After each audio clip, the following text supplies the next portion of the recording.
ஆச்சாரம் டிவி நேயர்களுக்கு வணக்கம். நாம் இன்னைக்கு திரை விமர்சனத்தில் சரத்குமார் நடிப்பில் வெளிவந்திருக்கின்ற ஸ்மைல் மேன் திரைப்படத்தின் திரை விமர்சனத்தை பற்றி தான் பார்க்க போகிறோம். இந்த படத்தை ஷியாம் பிரவீன் இருவரும் இணைந்து இயக்கியிருக்கிறாங்க. Magnum movies தயாரிச்சிருக்கிறாங்க. சரத்குமாருடன் இணைந்து ஸ்ரீகுமார், சிஜா ரோஸ் மற்றும் பல நட்சத்திரங்கள் நடிச்சிருக்கிறாங்க. இந்த படத்தோட கதை என்னென்னு பார்த்தீங்கன்னா, சிபிசிஐடியில் உயர் அதிகாரியாக இருப்பவர் சரத்குமார். குற்றவாளியை பிடிக்கும் முயற்சியில் விபத்தில் சிக்கி சில வருடங்கள் ஓய்வில் இருப்பவர். அவருக்கு ஞாபக மறதி நோயான அல்சைமர் பாதிப்பு ஏற்பட்டுள்ளது. இந்நிலையில் 5 வருடங்களுக்கு முன்பு நடந்த ஸ்மைல் மேன் சீரியல் கொலைகள் போல தற்போதும் நடக்க ஆரம்பிக்கின்றது. புதிதாக வந்த அதிகாரியான ஸ்ரீகுமார் அந்த வழக்கு விசாரணையை நடத்த ஆரம்பிக்கின்றார். சரத்குமாரை மீண்டும் பணிக்கு வருமாறு அழைத்து அவரது தலைமையில் ஒரு குழு செயல்பட ஆரம்பிக்கின்றது.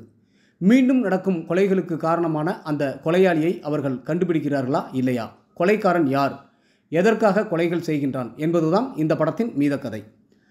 சரத்குமாரின் நடிப்பில் வெளிவந்துள்ள 150வது படம். அவருடைய கதாபாத்திரம் அழுத்தமான கதாபாத்திரமாகவே உள்ளது.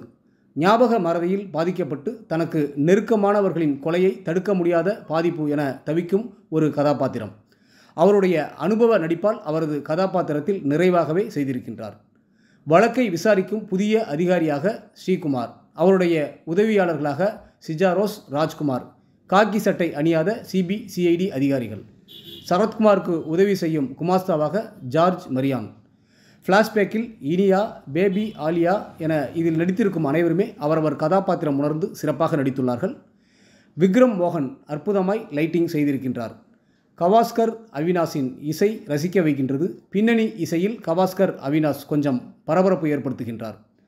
விக்ரம் மோகனின் ஒளிப்பதிவு படத்திற்கு பெரிய பலம்.